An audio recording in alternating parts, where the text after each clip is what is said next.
दुधीचं नाव ऐकताच सगळेजण नाकाडोळे मुरडतात। या पद्धतीने जर भरपूर भाज्या वापरून तुम्ही जर दालचा मसाला करताल तर सगळ्यांना नक्कीच आवडेल।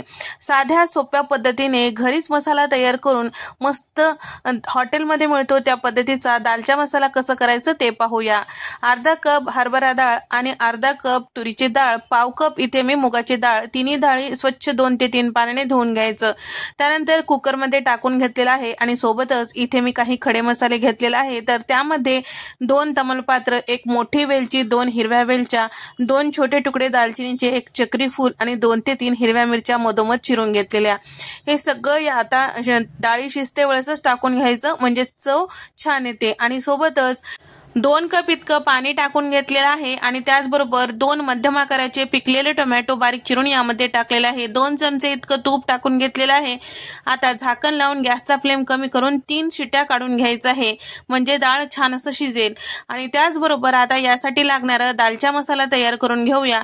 तर या ठिकाणी इथे मी 2 हिरव्या वेलच्या आणि 1.5 चमचा जिरे घेतलेला आहे, चमचाभर शहाजिरा आणि 1.5 चमचा सोप घेतलेला आहे, अर्धा चमचा काळे मिरे आणि सोबतच अर्धा चमचा नागकेशर घेतलेला आहे। नागकेशर नसेल तर स्किप करू शकता। 1 मोठी वेलची, 1 मोठा दालचिनीचा तुकडा, 7 ते 8 लवंगा, 1 तमालपत्र तोडून टाकलेला आहे आणि 3 चमचे इतकं धने घेतलेला आहे। आता हे सगळे जिन्नस कमी गॅसवर छान सुगंध वास येईपर्यंत आपल्याला परतून घ्यायचं आहे। करपू द्यायचं नाही आणि जास्तीचं भाजायचं नाही। छान असं वास येऊ लागलं की आता गॅस बंद करायचं आणि मिक्सरच्या भांड्यामध्ये थंड झालं की याची छान असं पावडर तयार करून घ्यायचं आहे। इथे आपला हा दालचा मसाला तयार झालेला आहे। तर या पद्धतीचा जर मसाला असेल तर दालचा आणखीन खायला मस्त लागतो। तर आता या ठिकाणी आता कढईमध्ये मी साधारण 4 चमचे तेल टाकून घेतलेले आहे, 2 चमचे तूप, अर्धा चमचा मोहरी, अर्धा चमचा जिरे छान फुलू द्यायचं आहे आणि ठेचून घेतलेलं आलं लसूण इथे मी साधारण 2 चमचे इतकं टाकून घेतलेलं आहे। 2 मध्यम आकाराचे कांदे बारीक फोडी चिरून घेतलेलं होतं ते टाकून घेतलेलं आहे, छान परतून घ्यायचं।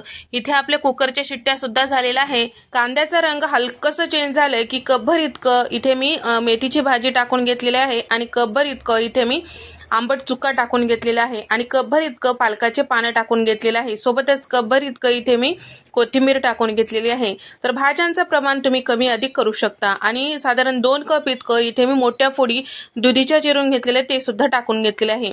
सगळ्या भाज्या आणि त्याचबरोबर इथे मी दुधी टाकून घेतलेलं आहे ते सगळं छान परतून घेतलेलं आहे। तर या ठिकाणी भाज्यांचा जेवढा वापर करताल तेवढं मस्त लागतो। आणि त्याचबरोबर परतून घेतल्यानंतर इथे मी साधारण 1.5 चमचा लाल मिरची पावडर आणि चमचाभर हळद आणि तयार करून घेतलेलं दालचा मसाला सगळं यामध्ये टाकून घेतलेलं आहे। चवीपुरतं मीठ टाकून घेतलेलं आहे आणि सोबतच हे सगळं छान व्यवस्थित मिक्स करून घेत आहे। झाकण लावून 1 मिनिट वाफून घ्यायचं। त्यानंतर यामध्ये पाव चमचा हिंग टाकून घेतलेला आहे आणि साधारण 1 चमचाभर इथे मी सांबार मसाला आणि 2 चमचे इतकं साखर टाकून घेतलेलं आहे। सगळ्या चवी बॅलन्स होण्यासाठी साखर टाकणं गरजेचं आहे। इथे आपण टोमॅटो आणि आंबट चुका दोन्ही वापरलेला आहे, त्यासाठी हे सगळं बॅलन्स होण्यासाठी थोडंसं साखर टाकणं गरजेचं आहे। नसेल आवडत तर स्किप करू शकता। तर हलकसं इथे आपलं हे दुधीच्या फोडी नरम झालेला आहे, अगदी काळ झालेला नाही। आणि आता हे सगळ्या भाज्या छान शिजण्यासाठी 1 वाटीभर पाणी मिक्सरच्या भांड्यामध्ये टाकून यामध्ये टाकलेलं आहे, मिक्स करून घेऊया। आणि आता हे शिजेपर्यंत आपलं कुकर काढून पाहूया।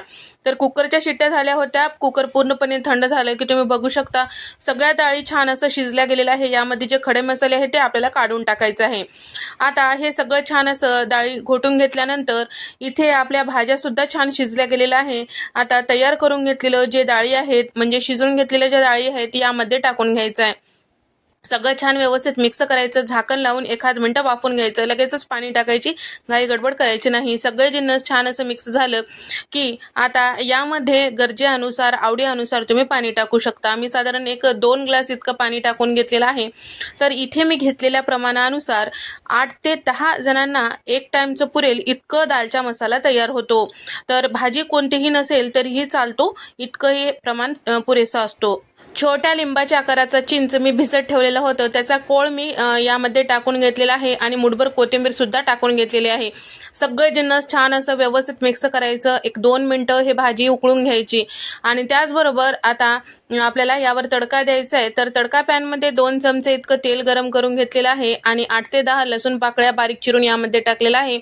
2 सुक्या लाल मिरच्या सुद्धा तोडून यामध्ये टाकलेल्या आहेत। चमचाभर इथे मी बेडगे मिरची टाकून घेतलेली आहे।